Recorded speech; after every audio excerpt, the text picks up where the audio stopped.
আসসালামু আলাইকুম।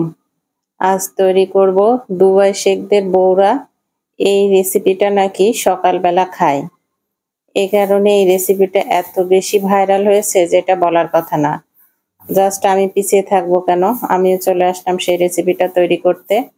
দেখা যাক তৈরি করে খেতে কেমন হয়। প্রথমে একটি ফ্রাই প্যানে একটু বাটার দিয়ে নিয়েছি।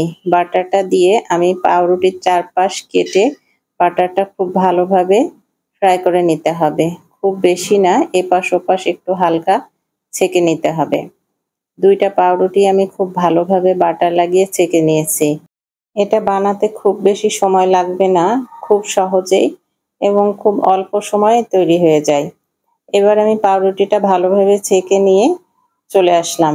দেখুন, খুব বেশি শক্ত না এবং খুব বেশি নরমও না, হালকাভাবে ছেঁকে নিয়েছি। এবার ওই পাউরুটিটার ওপরে আমি দিয়ে দিব কনডেন্স মিল্ক। কনডেন্স মিল্কটা আপনারা পরিমাণ অনুযায়ী দিয়ে নেবেন। একটি পাউরুটির ওপরে যতটা লাগে ঠিক সেই পরিমাণ অনুযায়ী আমি ভালোভাবে স্প্রেড করে নিয়েছি। একটি পাউরুটিতে দিলেই যথেষ্ট, ২টিতে দেওয়ার প্রয়োজন হয় না। একটি পাউরুটির উপর ভালোভাবে দিয়ে আরেকটি পাউরুটি দিয়ে আমি এটা ঢেকে দিব। তৈরি হয়ে গেল আমার প্রথম ধাপ। এবার চলে যাব পরবর্তী পদক্ষেপে। এবার চুলায় একটি পাতিল বসিয়ে তার মধ্যে দিয়ে দিতে হবে দুধ। এখানে দুধের সাথে কোনো রকম পানি মেশানো যাবে না, শুধুমাত্র দুধেই তৈরি করতে হবে এই রেসিপিটা। এখানে আমি ২ কাপ পরিমাণ দুধ দিয়েছি। ২ কাপ পরিমাণ দুধে এখানে ২ চা চামচ চিনি। চিনি এবং দুধটা খুব ভালোভাবে মিশিয়ে নিয়ে এখানে দিয়েছি ১ টেবিল চামচ পরিমাণ চা।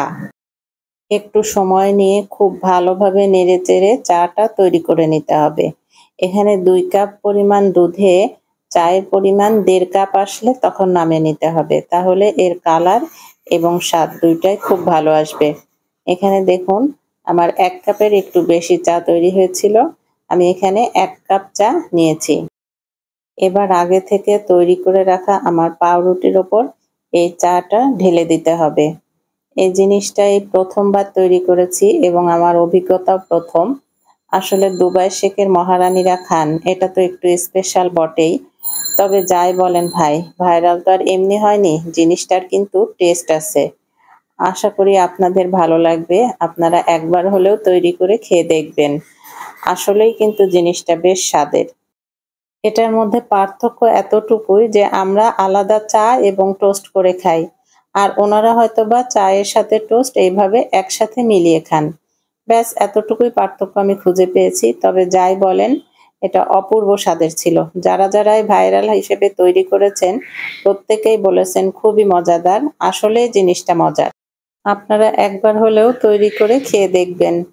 ভালো লাগলে লাইক, কমেন্ট, শেয়ার দিয়ে পাশে থাকবেন। আল্লাহ হাফেজ।